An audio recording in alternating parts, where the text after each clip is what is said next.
శ్రీమన్మహాగణాధిపతయే నమః. సాయినాథ పరబ్రహ్మణే నమః. విశ్వకర్మ పరబ్రహ్మణే నమః. సదానింబవృక్షస్య మూలాదివాసాత్ సుధాశ్రావిణం దిక్తమప్యప్రియంతం తరుం కల్పవృక్షాదికం సాధయంతం నమామీశ్వరం సద్గురుం సాయినాథం. ముఖ్యంగా మనము ప్రస్తుత కాలంలో వివాహ జీవితానికి సంబంధించి జ్యోతిష్ శాస్త్ర రీత్యా ఒక్కొక్క రాశి వారు కొన్ని సందర్భాలలో అనుకోని కళ్యాణ సమస్యలను ఎదుర్కొంటూ ఉన్నారు. కొందరి జీవితాలలో కళ్యాణం కాలేదని ఒక సమస్య అయితే, కొందరి జీవితాలలో కళ్యాణం అయిన తర్వాత కొందరి జీవితాలలో కళ్యాణం అయిన తర్వాత సమస్యలతో ఇబ్బంది పడుతున్న వారిని మనం చాలా మందిని గమనించాం. అటువంటి సందర్భంలో అసలు ఈ వివాహ జీవితానికి సంబంధించిన సమస్యలు ఏ ఏ గ్రహాల కారణంగా ఎదుర్కోవడం జరుగుతుంది, మనము కళ్యాణానికి సంబంధించి పిల్లలకు సంబంధించి భవిష్యత్తులో వివాహ జీవితానికి సంబంధించిన సమస్యలు రాకుండా ఉండడానికి ఏదైనా పరిహారం ముందుగా చేసుకునే అవకాశం ఉందా లేదా అన్న విషయాన్ని కూడా మనం తెలుసుకోవచ్చా, తెలుసుకునే అవకాశం ఉందా లేదా అనేది కూడా మనం ఇప్పుడు వివరంగా తెలుసుకుందాం. ప్రతి ఒక్క రాసుల వారికి వివాహం అంటేనే మానవ జీవితంలో తల్లిదండ్రుల దగ్గర వారి యొక్క పిల్లలు 25 సంవత్సరాలు ఎంతో గారాబంగా ఒక సెక్యూరిటీగా పిల్లలను పెంచడం జరుగుతుంది. తరువాత ఆడపిల్లలను ఒక జీవిత భాగస్వామికి అప్పగించేటప్పుడు అనేక రకాలుగా వారి యొక్క భవిష్యత్తుకు సంబంధించి పరిశీలించి జాతక పరిశీలన చేసి వివాహం చేయడం జరుగుతుంది. అయినప్పటికీ కొన్ని వివాహం అయిన తర్వాత సమస్యలతో ఇబ్బంది పడుతున్న వారిని మనం చాలా మందిని గమనిస్తూ ఉంటాం. అటువంటి సందర్భంలో వివాహానికి సంబంధించిన సమస్యలు ఎదుర్కోకుండా ఉండాలి అంటే కళ్యాణానికి ముందు ఏ ఏ గ్రహాలకు ఏ ఏ రాసుల వాళ్ళు ఎటువంటి పరిహారాలు ఆచరిస్తే వివాహ జీవితంలో సమస్యలు లేని జీవితాన్ని పొందుతారు అన్న అంశాన్ని మనం వివరంగా తెలుసుకునే ప్రయత్నం చేద్దాం. ప్రత్యేకంగా మానవ జీవితంలో విద్య, ఉద్యోగం, తరువాత కళ్యాణం. ప్రతి తల్లిదండ్రులు మంచి విద్యను అందిస్తారు. ఒక మంచి ఉద్యోగాన్ని కల్పించడానికి విద్య ద్వారా మనకు అన్ని రకాల సదుపాయాలు అవకాశాలు కల్పిస్తారు. విద్య ఉద్యోగంతో పాటు వివాహం అయిన తర్వాత వారికంటూ ఒక కుటుంబం జీవితం ఏర్పడుతుంది. కాబట్టి ఆ వివాహ జీవితానికి సంబంధించి ఎటువంటి జాగ్రత్తలు తీసుకోవాలి, కళ్యాణానికి సంబంధించిన విషయాలలో మనం ఏ ఏ పరిశీలనలో సమస్యలు లేని జీవితాన్ని పొందుతారు అన్న అంశాన్ని తెలుసుకునే ప్రయత్నం చేద్దాం. ప్రత్యేకంగా ప్రతి ఒక్క కళ్యాణానికి సంబంధించి ప్రతి ఒక్కరి జీవితంలో వివాహానికి సంబంధించి వధూవర పొంతనలు పరిశీలించేటప్పుడు వధూవర గణనమేళ చక్రం అని ఒకదాన్ని పరిశీలించి దాంట్లో అష్టకూట వర్గం అంటారు.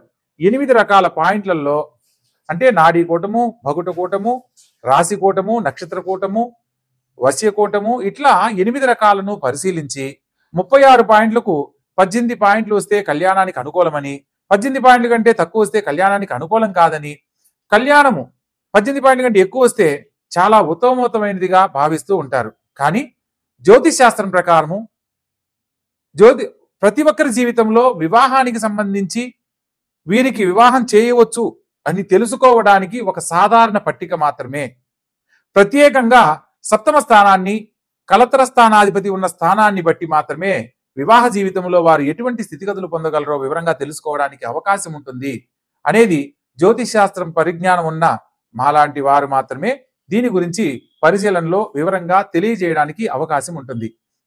జ్యోతిష్ శాస్త్రంలో మనకు ఏదైనా ఒక పంచాంగం కొన్నప్పుడు అందులో వధూవర గణనమేళ చక్రం అని వధువు యొక్క పట్టిక నిలువుగాను వరుడి యొక్క పట్టిక అడ్డంగాను నిర్మాణం చేసి అందులో కొన్ని సంఖ్యల ఆధారంగా ఈ యొక్క లైన్కి ఆపోజిట్ లైన్లో వరుడి యొక్క నక్షత్రాన్ని బట్టి ఒక సంఖ్యను కేటాయించి వీరికి ఇన్ని పాయింట్లు వచ్చాయని చెప్పడం జరుగుతుంది. కేవలం పాయింట్లతోనే వివాహ జీవితాన్ని నిర్ణయించకూడదు అన్న సత్యాన్ని తెలుసుకొని వివాహానికి సంబంధించి వారి ఇరువురి జాతకాలలో సమస్యలు లేని జీవితాన్ని అందించాలి అంటే ఏదైనా జాతకంలో దోషాలు ఉన్నప్పుడు దోషాలను ప్రత్యేకంగా వాటి యొక్క పరిహారాలను ముందుగా తెలియజేసి ఆ తర్వాత వివాహం చేయడం వల్ల సమస్యలు ఉండవు అనేది తెలుసుకోవాలి. ప్రత్యేకంగా మనం ఇన్ని రకాలుగా చెప్తున్నాం, పాయింట్లను బట్టి పరిశీలన చేస్తాం. అదేవిధంగా జ్యోతిష్ శాస్త్రంలో జాతక చక్రాన్ని బట్టి పరిశీలన చేస్తాం. కానీ మరొక తెలుసుకోవాల్సిన విషయం ఏంటంటే ఎప్పుడైతే ఆడపిల్ల మెచ్యూర్ అవుతుందో, పుష్పవతి అయిన తర్వాత ఆ రోజు ఉన్న నక్షత్రము చేసుకునే భర్త నక్షత్రం ఒకటి కాకూడదు. ఇది జ్యోతిష్ శాస్త్రంలో సప్తమ స్థానాధిపతి బట్టి మనం చెప్పడానికి లేదు. అదే వధూవర గణనమేళ చక్రాన్ని బట్టి చెప్పడానికి లేదు. మనం ఎన్ని రకాలుగా చూసినప్పటికీ కూడా ఈ యొక్క విధానంలో కూడా అమ్మాయి యొక్క మెచ్యూర్ అయిన రోజు ఉన్న నక్షత్రము చేసుకునే భర్త నక్షత్రం ఒకటి కాకూడదు. అలా ఉన్నప్పుడు మాత్రమే వివాహం చేయాలి. అదే విధంగా జన్మలగ్నానికి ఆ అబ్బాయి గాని అమ్మాయి గాని పుట్టిన జన్మలగ్నానికి అష్టమ లగ్నం అనేది వివాహానికి పనికిరాదు అన్న అంశాన్ని తెలుసుకొని వివాహం చేయాలి. ఊరికినే ఏదో పాయింట్లను చూసేసి వీళ్ళిద్దరికి కళ్యాణం సెట్ అయింది, అమ్మాయి నక్షత్రానికి అబ్బాయి నక్షత్రం సెట్ అయింది అనేది సరైన పద్ధతి కాదు. ఒక 100 ఏళ్ల జీవితాన్ని పిల్లలకు అందిస్తున్నాము అంటే దానికి విశేషమైన పరిశీలనలో మాత్రమే ఖచ్చితంగా వారికి అటువంటి వైవాహిక జీవితాన్ని అందించగలుగుతున్నాం. పూర్వకాలంలో కుటుంబంలో జాతకాల రీత్యా ఒక పెద్దవాళ్ళు అటు 7 తరాలు ఇటు 7 తరాలు వాళ్ళ యొక్క వంశాంకురాన్ని పరిశీలన చేసి ఆ ఇంటి పిల్లను కళ్ళు మూసుకొని వివాహం చేసుకొని సుఖ సంతోషాలతో జీవించిన వాళ్ళు ఉన్నారు. ప్రస్తుత కాలంలో 36 పాయింట్లకి 33 పాయింట్లు వచ్చి 3వ రోజు విడిపోయిన వాళ్ళు ఉన్నారు. మా అమ్మాయికి జాతక చక్రం చూసామండి, 36 పాయింట్లకి 33 పాయింట్లు వచ్చాయి, చాలా అద్భుతమైన సంబంధం అని చెప్పి అంటారు.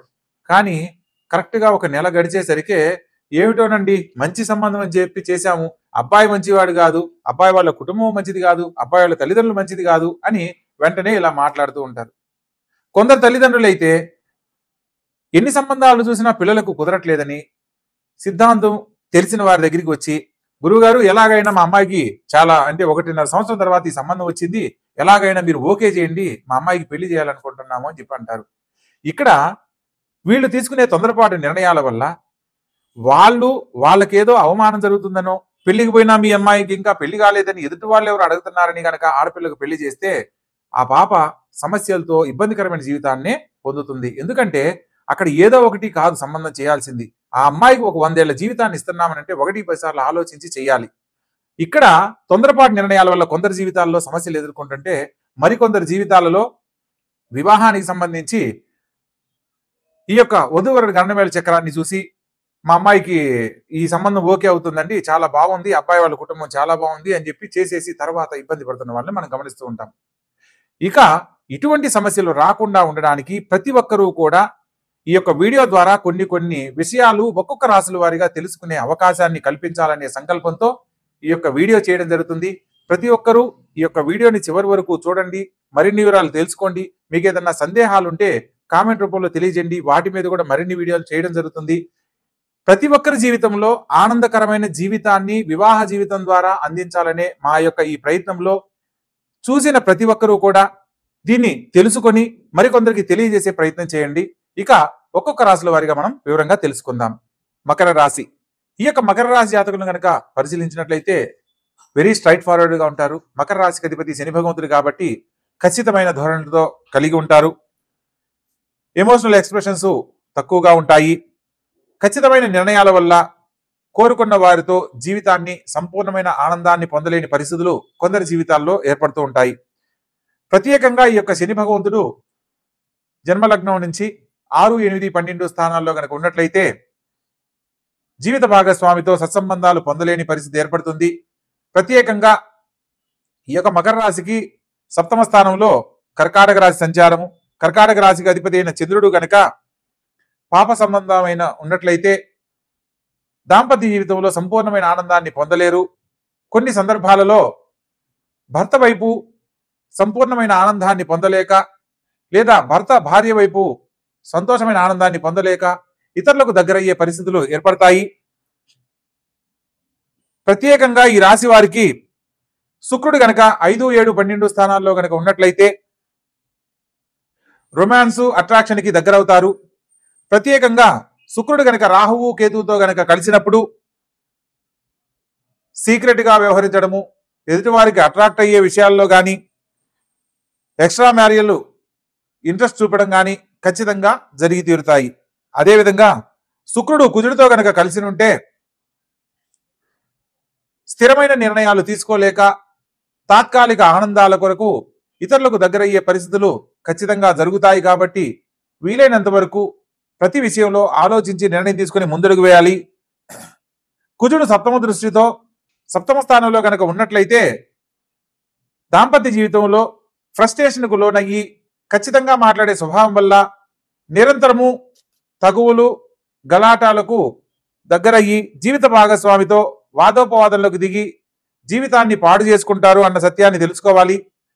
రాహుకేతుల యొక్క కలయిక వల్ల రాహువు 5, 7, 12 స్థానాల్లో ఉన్నప్పుడు ఇతరులకు దగ్గరయ్యే పరిస్థితులు జీవిత భాగస్వామితో ఉండే విధానం మీద ఆధారపడి ఉంటుందని తెలుసుకోవాలి. రాహుతో శుక్రుడు లేదా చంద్రుడు కలిసినప్పుడు తాత్కాలిక ఆనందం కోసం ఇతరులకు దగ్గరవుతారు. ప్రత్యేకంగా చంద్రుడు గనక పాపగ్రహ సంబంధంతో ఉన్నప్పుడు ఎమోషనల్ గా ఇతరులకు దగ్గరవుతారు. ఎదుటివారి ఆకర్షణలకు దగ్గరయ్యే రీతిగా మాట్లాడము, తత్కారణంగా వారి మాటలకు వీరు దగ్గరవడము ఖచ్చితంగా జరిగి తీరుతుంది. వివాహ జీవితంలో సమస్యలు తలెత్తుతాయి అనే సత్యాన్ని తెలుసుకోవాలి. శని భగవంతుని ఆరాధించడానికి ఓం శం శనైశ్చరాయ నమః అనే మంత్రాన్ని ప్రతినిత్యము 19 సార్లు పఠించి తదుపరి ఈశ్వరునికి పంచాక్షరి మంత్రమైన ఓం నమఃశివాయ అనే మంత్రాన్ని 11 సార్లు ప్రతినిత్యం ఎవరైతే పఠిస్తారో కళ్యాణం కాని వారికి వివాహ జీవితానికి సంబంధించిన సమస్యలు ఏదన్నా తొలగిపోతాయి. వివాహ జీవితంలో ఉన్న వారికి అన్యోన్య దాంపత్యం ఏర్పడడానికి ఈశ్వర అనుగ్రహం కలుగుతుంది. ఈ సందర్భంలో శని భగవంతుని యొక్క పరిహారాలతో పాటు ఈశ్వరుని ఎందుకు ఆరాధించాలనే సత్యాన్ని కనుక తెలుసుకునే ప్రయత్నం చేస్తే, ఈశ్వరుని ఆరాధించేటప్పుడు మానసిక ప్రశాంతత దొరకాలంటే చంద్రుడిని మనం ఆరాధించాలి. దదిశంక దిశారామం క్షీరోధారణం సంభవం నమామి శశనం సోమం శంభోర్ మకుట భూషణం అంటారు. శంభో అంటే ఈశ్వరుడు, మకుటం అంటే కిరీటము, భూషణం అంటే ఆభరణము. ఈశ్వరుని జటాజుటం మీద ఆభరణంగా ధరింపబడిన వాడు చంద్రుడు కాబట్టి ఆ యొక్క చంద్రగ్రహానికి సంబంధించిన పరిహారాలకై ఈశ్వరారాధన కనుక చేసినట్లయితే శని భగవంతుని యొక్క అనుగ్రహం కలుగుతుంది. దాంపత్య జీవితానికి సంబంధించిన ఏ సమస్య ఉన్నా తొలగిపోతుంది.